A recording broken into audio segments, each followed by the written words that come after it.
Hello बच्चों, आज हम क्लास 8 का वसंत पुस्तक का चैप्टर 10 कामचोर करेंगे। इसके जो लेखक हैं वो इस कहानी में बताते हैं कि यह जो कहानी है आलसी बच्चों की है, जो कि कामचोर बच्चे हैं। बच्चे अक्सर काम से जी चुराते हैं, उन्हें खेलने कूदने और मस्ती करने में आनंद आता है। इस कहानी में बताया गया है कि अगर सही उनको दिशा दिखाई जाए या सही तरीका उन्हें ना बताया जाए तो बच्चे सही तरीके से काम नहीं करते, अर्थात बच्चों को सही दिशा निर्देश की जरूरत होती है। बच्चों को काम करने का सही तरीका सिखाना बहुत ही जरूरी है। सही तरीके से काम ना होने के कारण जो बच्चों के काम करने के तरीके सही नहीं होते, अर्थात वो अपने आलस्य में रहकर गलत तरीके से काम करते हैं, तो घर वालों को कितनी परेशानियां होती हैं इस पाठ में बताया गया है। और बहुत ही मज़ेदार तरीके से बताया गया है कि क्या क्या होता है जब उन्हें काम करने के लिए कहा जाता है।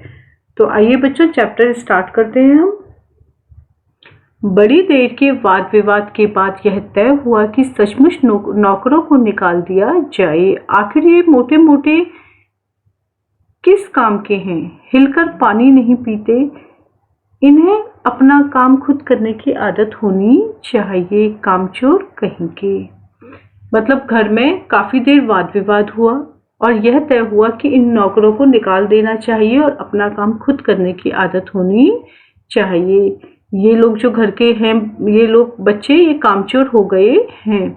तुम लोग कुछ नहीं, इतने सारे हो और सारा दिन उधम मचाने के सिवा कुछ नहीं करते। और सचमुच हमें ख्याल आया कि हम आखिर काम क्यों नहीं करते। हिलकर पानी पीने में अपना क्या खर्च होता है, परंतु हमने तुरंत हिल हिलाकर पानी पीना शुरू किया। हिलने में धक्के भी लग जाते हैं और हम किसी के दबैल तो थे नहीं कि कोई धक्का दे तो सह जाएं। लीजिए, पानी के मटकों के पास ही घमासान युद्ध हो गया।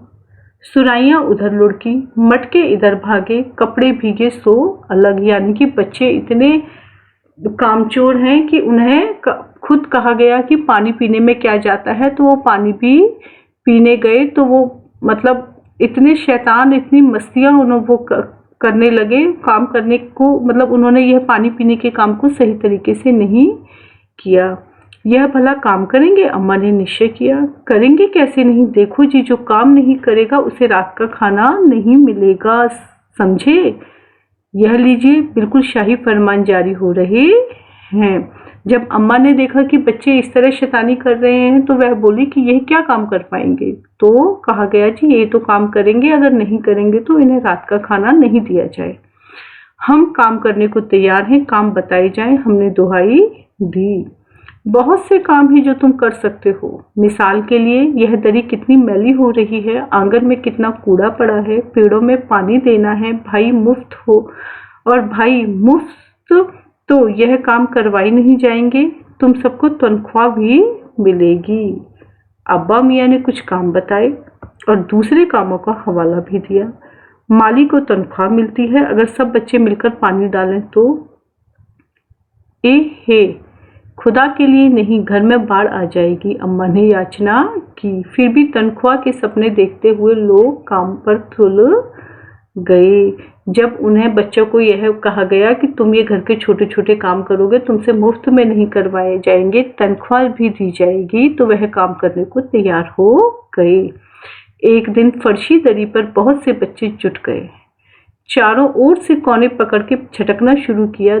2-4 ने लकड़ियां लेकर धुआंधार पिटाई शुरू कर दी। सारा घर धूल से अट गया यानी कि सारे घर में धूल छा गई। उस दरी से इतनी धूल निकली, जैसे ही बच्चों ने दरी पर लकड़ियों से पीटकर उसकी धूल निकालनी शुरू की तो सारे घर में धूल फैल गई। खांसते खांसते सब बेदम हो गए। सारी धूल जो दरी पर थी, जो फर्श पर थी, सबके सिरों पर जम गई, नाकों और कानों में घुस गई। बुरा हाल हो गया सबका। हम लोगों को तुरंत आंगन में निकाला गया। वहां हम लोगों ने फौरन झाड़ू देने का फैसला किया। झाड़ू क्योंकि एक थी और तनख्वाह लेने वाले उम्मीदवार बहुत, यानी कि बच्चे बहुत सारे थे, इसलिए क्षण भर में झाड़ू के पुर्जे उड़ गए। इसका मतलब कि बच्चों ने एक दूसरे से झाड़ू खींचनी शुरू कर दी, जिससे कि झाड़ू ही उन्होंने एक एक पुर्जा उसका अलग कर दिया। जितनी सीखे जिसके हाथ पड़ी वह उनसे ही उल्टे सीधे हाथ मारने लगा। अम्मा ने सिर पीट लिया, भाई ये बुजुर्ग काम करने दे तो इंसान काम करे, अब जरा जरा सी बात पर टोकने लगे तो बस हो चुका काम। असल में झाड़ू देने से पहले जरा सा पानी छिड़क लेना चाहिए। बस यह ख्याल आते ही तुरंत दरी पर पानी छिड़का गया। वह एक तो वैसे ही धूल से अटी हुई थी, पानी पड़ते ही धूल सारी कीचड़ बन गई। अब सब आंगन से भी निकाले गए। तय हुआ कि पेड़ों को पानी दिया जाए। बस सारे घर की बाल्टियां, लोटे, तसले, भगोने, पतीलियां लूट ली गई। जिन्हें ये चीजें ना मिली वे डोंगे, कटोरे और गिलास ही ले भागे, अर्थात बच्चों के हाथ में जो भी बर्तन मिला बच्चे उसी बर्तन को उठाकर पेड़ों में पानी देने के लिए भागे। अब सब लोग नल पर टूट पड़े। यहाँ भी एक घमासान मची की लड़ाई झगड़ा शुरू हो गया कि क्या मजाल जो एक बूंद पानी भी किसी के बर्तन में आ सके। ठूसम ठास, किसी बाल्टी पर पतीला और पतीले पर लोटा और भगोने और डोंगे। पहले तो धक्के चले, फिर कुहनियां, उसके बाद बर्तन। फौरन बड़े भाइयों, बहनों, मामुओं और दमदार मौसियों, फूफियों की कुमक भेजी गई। फौज मैदान में हथियार फेंककर पीठ दिखा गई। इस धींगा मुश्ती में कुछ बच्चे कीचड़ में लथपथ हो गए, जिन्हें नहलाकर कपड़े बदलवाने के लिए नौकरों की वर्तमान संख्या काफी नहीं थी। पास के बंगलों से नौकर आए और 4 आना प्रति बच्चा के हिसाब से नहलवाए गए। यानी कि वह बच्चे इतने शैतानियों को करने के बाद इतने गंदे हो गए थे कि पास के बंगलों से नौकर आए और उनको 4 आना प्रति बच्चा के हिसाब से नहलवाया गया। हम लोग कायल हो गए कि सचमुच यह सफाई का काम अपने बस की बात नहीं और ना पेड़ों की देखभाल हमसे हो सकती है। कम से कम मुर्गियां ही बंद कर दें। हम लोग कायल हो गए कि सचमुच यह सफाई का काम अपने बस की बात नहीं और ना पेड़ों की देखभाल हमसे हो सकती है। कम से कम मुर्गियां ही बंद कर दें। बस शाम ही से जो बास छड़ी हाथ पड़ी लेकर मुर्गियां हाँकने लगे, चल दड़बे। पर साहब, मुर्गियों को भी किसी ने हमारे विरुद्ध भड़का रखा था। ऊट पटांग इधर उधर कूदने लगी। 2 मुर्गियां खीर के प्यालों में जिन पर आया चांदी के वर्क लगा रही थी, दौड़ती फड़फड़ाती हुई निकल पड़ी। तूफान गुजरने के बाद पता चला कि प्याले खाली हैं और सारी खीर दीदी के कामदानी के दुपट्टे और ताजे धुले सिर पर लगी हुई है। एक बड़ा सा मुर्गा अम्मा के खुले हुए पानदान में कूद पड़ा और कत्थे चूने में लुथड़े हुए पंजे लेकर नानी अम्मा की सफेद दूध जैसी चादर पर छापे मारता हुआ निकल गया। एक मुर्गी दाल की पतीली में छपाक मारकर भागी और सीधी जाकर मोरी में इतनी तेजी से फिसली कि सारी कीचड़ मौसी के मुंह पर पड़ी, जो बैठी हुई हाथ मुंह धो रही थी। इधर सारी मुर्गियां बेनकेल का ऊंट बनी चारों तरफ दौड़ रही थी। एक भी दड़बे में जाने को राजी न थी। इधर किसी को सूझी कि जो भीड़ें आई हुई हैं लगे हाथ उन्हें भी दाना खिला दिया जाए। एक दिन वो दिन भर की भूखी भीड़ें दाने का सूप देखकर जो सबकी सब झपटी तो भागकर जाना कठिन हो गया। लष्टम पष्टम तख्तों पर चढ़ गई और भेड़चाल मशहूर है। उनकी नजर तो बस दाने के सूप पर जमी हुई थी। पलंगों को फलांगती, बर्तन लुढ़काती साथ साथ चढ़ गई। तख्त पर बानी दीदी का दुपट्टा फैला हुआ था, जिस पर गोखरी, चंपा, सलमा, सितारे रखकर बड़ी दीदी मुगलानी बुआ को कुछ बता रही थी।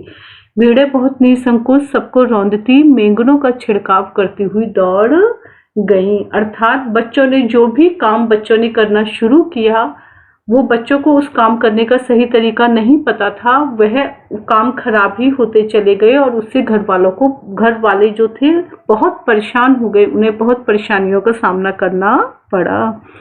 जब तूफान गुजर चुका तो ऐसा लगा जैसे जर्मनी की सेना टैंकों और बमबारों सहित उधर से छापा मारकर गुजर गई हो। जहां जहां से सूप गुजरा, भेड़ें शिकारी कुत्तों की तरह गंध सूंघती हुई हमला करती गईं। हज्जन माँ एक पलंग पर दुपट्टे से मुंह ढाके सो रही थी।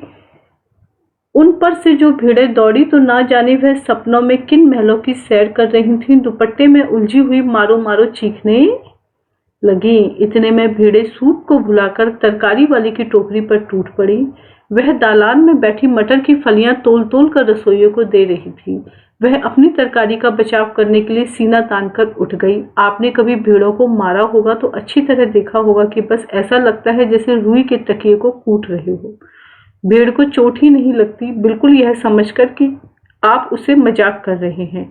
वह आप पर ही चढ़ बैठेगी। जरा सी देर में भेड़ों ने तरकारी छिलकों समेत अपने पेट को कड़ाही में झोंक दी। इधर यह प्रलय मची थी, उधर दूसरे बच्चे भी लापरवाह ना थे। इतनी बड़ी फौज थी जिसे रात का खाना ना मिलने की धमकी मिल चुकी थी। वे 4 भैंसों का दूध दोने पर जुट गए। धुली बेधुली बाल्टी लेकर 8 हाथ 4 थनों पर पिल पड़े। भैंस एकदम जैसे चारों पैर जोड़कर उठी और बाल्टी को लात मारकर दूर जा खड़ी हुई। यानी कि बच्चे जब भैंस का दूध निकालने बैठे तो भी उन्हें सही तरीका नहीं पता था और भैंस जो है वह उठी और बाल्टी को लात मार दी। तय हुआ कि भैंस की अगाड़ी पिछाड़ी बांध दी जाए और फिर काबू में लाकर दूध दूह लिया जाए। बस झूले की रस्सी उतारकर भैंस के पैर बांध दिए। पिछले 2 पैर चाचा जी की चारपाई के पैर से बांध, अगले 2 पैर बांधने की कोशिश जारी थी कि भैंस चौकन्नी हो गई। छूटकर जो भागी तो पहले चाचा जी समझे कि शायद कोई सपना देख रहे हैं। फिर जब चारपाई पानी के ड्रम से टकराई और पानी उछलकर गिरा तो समझे कि आंधी तूफान में फंसे हैं, साथ में भूचाल भी आया हुआ है। फिर जल्दी ही उन्हें असली बात का पता चल गया कि वह पलंग की दोनों पटिया पकड़े बच्चों को छोड़ देने वालों को बुरा भला सुनाने लगे। यहाँ बड़ा मजा आ रहा था। भैंस भागी जा रही थी, पीछे पीछे चारपाई और उस पर बैठे हुए थे चाचा जी। ओहो, एक भूल ही हो गई, यानी बछड़ा तो खोला ही नहीं, इसलिए तत्काल बछड़ा भी खोल दिया गया। तीर निशाने पर बैठा और बछड़े की ममता में व्याकुल होकर भैंस ने अपने खुरों को ब्रेक लगा दिए। बछड़ा तत्काल जुट गया। दूहने वाले गिलास कटोरे लेकर लपके, क्योंकि बाल्टी तो छपाक से गोबर में जा गिरी थी। बछड़ा फिर बागी हो गया। कुछ दूध जमीन पर और कपड़ों पर गिरा। 2-4 धारें गिलास कटोरों पर भी पड़ गई। बाकी बछड़ा पी गया। यह सब कुछ मिनट के 3/4 में हो गया। घर में तूफान उठ खड़ा हुआ। ऐसा लगता था जैसे सारे घर में मुर्गियां, भेड़ें, टूटे हुए तसले, बाल्टियां, लोटे, कटोरे और बच्चे थे। बच्चे बाहर किए गए, मुर्गियां बाग में हकाई गईं, मातम सा मनाती तरकारी वाली के आंसू पहुंचे गए और अम्मा आगरा जाने के लिए सामान बांधने लगी। अर्थात बच्चों की जो मस्ती वाली हरकतें थी उनसे ऐसे लग रहा था कि घर में तूफान आ गया हो। या तो बच्चा राज कायम कर लो या मुझे ही रख लो, नहीं तो मैं चली मायके, अम्मा ने चुनौती दे दी। अब अब्बा ने सबको कतार में खड़ा करके पूरी बटालियन का कोर्ट मार्शल कर दिया। अगर किसी बच्चे ने घर की किसी चीज को हाथ लगाया तो बस रात का खाना बंद हो जाएगा। ये लीजिए, इन्हें किसी करवट शांति नहीं। हम लोगों ने भी निश्चय कर लिया कि अब चाहे कुछ भी हो जाए, हिलकर पानी भी नहीं पिएंगे। अर्थात इसमें पाठ में यह बताया गया है कि बच्चे जो हैं उनको मस्ती और करने में ही आनंद आता है, लेकिन उन्हें हमें सही काम करने का तरीका भी समझाना चाहिए, क्योंकि वह बहुत कामचोर और आलस्य वाले होते हैं। वह आलस्य में रहकर काम को सही तरीके से नहीं करते, जिसका सभी घर वालों को बहुत जिसकी वजह से सभी घर वालों को बहुत परेशानियां उठानी पड़ती है। इसके जो लेखक हैं Ismat Chughtai. Thank you. Please आपने अगर अभी तक मेरा चैनल लाइक और सब्सक्राइब नहीं किया है तो प्लीज़ इसे लाइक कीजिए और सब्सक्राइब कीजिए। Thank you.